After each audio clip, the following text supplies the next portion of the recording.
Hello friends, welcome to study with RKB. दोस्तों, आज के इस वीडियो में हम एलसीएम और एचसीएफ निकालना सीखेंगे। एलसीएम मतलब लघुत्तम समापवर्त और एचसीएफ मतलब महत्तम समापवर्तक।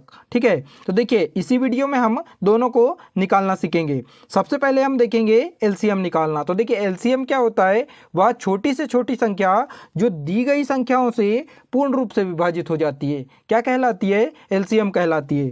तो हम 40, 48 और 15 का एलसीएम निकालेंगे। तो इसे हम गुणनखंड विधि से निकालना सीखेंगे सबसे पहले। ठीक है, तो देखिए हम लेते हैं सीधे 40, 48 और 15, इन तीनों नंबरों को हमने एक साथ ले लिया है। अब सबसे छोटी संख्या से भाग देना है, जो तीनों में जाए या कम से कम एक संख्या में भाग जाए ऐसी संख्या से। तो देखिए हम 2 से लेते हैं। 40 में यदि देंगे तो 20 बार जाएगा, 48 में यदि देंगे तो 24 बार जाएगा। ठीक है, 15 में नहीं जाता तो जैसे का तैसा लिख देना है हमें। ठीक है, अब देखिए फिर यहाँ पर 4 है, 0 है, तो फिर 2 से जाएगा। 20 में यदि देंगे तो 10 बार जाएगा, 24 में यदि देंगे तो 12 बार, और 15 में नहीं जाता तो उसको सेम टू सेम उतार देना है। फिर देखिए फिर 2 से देते हैं। 10 में 5 बार जाएगा, 12 में 6 बार जाएगा, और 15 में देखिए नहीं जाता तो सेम टू सेम उतार देना है। फिर देखिए हम फिर से 2 से देते हैं। 5 में नहीं जाएगा, 6 में जाएगा, 3 बार जाएगा, 15 में नहीं जाता तो इसको सेम टू सेम फिर से उतार देना है। ठीक है, अब देखिए अब 2 से नहीं जाता, सीधे 3 से देते हैं। 5 में नहीं जाएगा, 3 में जाएगा, तो 3 एकम 3, और 15 में कितनी बार जाएगा? 3 पाँचे 15। ठीक है, अब देखिए अब यहाँ पर 5 से दे देते हैं। तो 5 में 5 एकम 5, यहाँ पर नहीं जाएगा, फिर 5 एकम 5। अब देखिए हमारे पास जो शेषफल है वो सभी में एक एक आ गया है, तो हमें अब भाग देना बंद कर देना है। तो देखिए इसके गुणनखंड क्या हो जाएंगे हमारे पास? 2 गुणा 2 गुणा 2 गुणा 2 गुणा 3 गुणा 5 हो जाएगा। ठीक है, अब इन सभी गुणनखंडों का हम गुणा कर देंगे। 5 तिया 15, 15 दूनी 30, 30 दूनी 60, 60 दूनी 120, और 120 दूनी 240। ठीक है, तो देखिए 240 आ गया हमारा एलसीएम। तो एलसीएम बराबर कितना आ गया? 240। तो 40, 48 और 15 का एलसीएम कितना आ जाएगा? 240। तो देखिए 240 वह छोटा से छोटा नंबर है जो 48 से भी डिवाइड होता है, 40 से भी डिवाइड होता है, और 15 से भी डिवाइड होता है। ठीक है, अन्य संख्या का देखते हैं हम, छोटी संख्या से इसको अच्छे से समझते हैं। और देखिए यदि हमें 9 और 3 का निकालना हो, ठीक है, तो देखिए 3 से भाग देते हैं। 9 में कितनी बार जाएगा? 3 बार जाएगा, 3 में 1 बार जाएगा। फिर 3 से देते हैं, तो देखिए 3 एकम 3, और यहाँ पर 1 का 1 होगा क्योंकि 1 में भाग नहीं जाता। तो गुणनखंड क्या आ गए? 3 गुणा 3 आ गया। ठीक है, तो 3 गुणा 3 कितना हो जाएगा? 9 हो जाएगा। इसका मतलब क्या हुआ? 9 और 3 का एलसीएम कितना आ जाएगा? 9 आ जाएगा।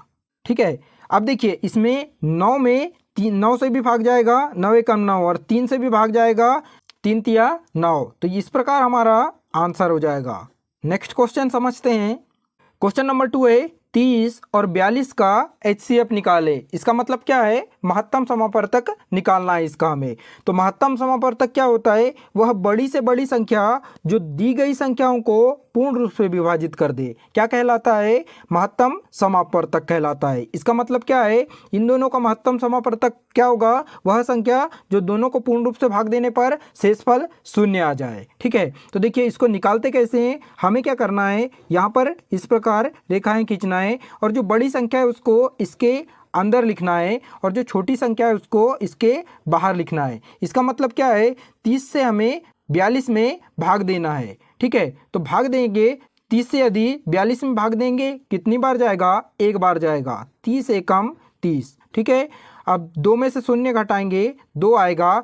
4 में से 3 घटाएंगे, कितना आएगा? 1 आएगा। ठीक है, अब देखिए हमने जिससे भाग दिए थे उसको हम भाजक बना लेंगे। इसका मतलब पहले जिससे भाग दिए थे अब उसमें भाग देना है। तो 30 को हम यहाँ पर लिख देंगे। ठीक है, अब हमें भाग देना है 12 से, जो शेषफल बचा था उससे जिससे भाग दिए थे उसमें भाग देना है। ठीक है, तब यहाँ पर 30 को उतार लिए, अब 12 से 30 में भाग देंगे, कितनी बार जाएगा? 12 दूनी 24। ठीक है, देखिए अब यहाँ पर 0 से 4 तो नहीं घटता, एक उधार ले गए, हो गया 10, 10 में से 4 गया, कितना बचेगा, 6 बचेगा।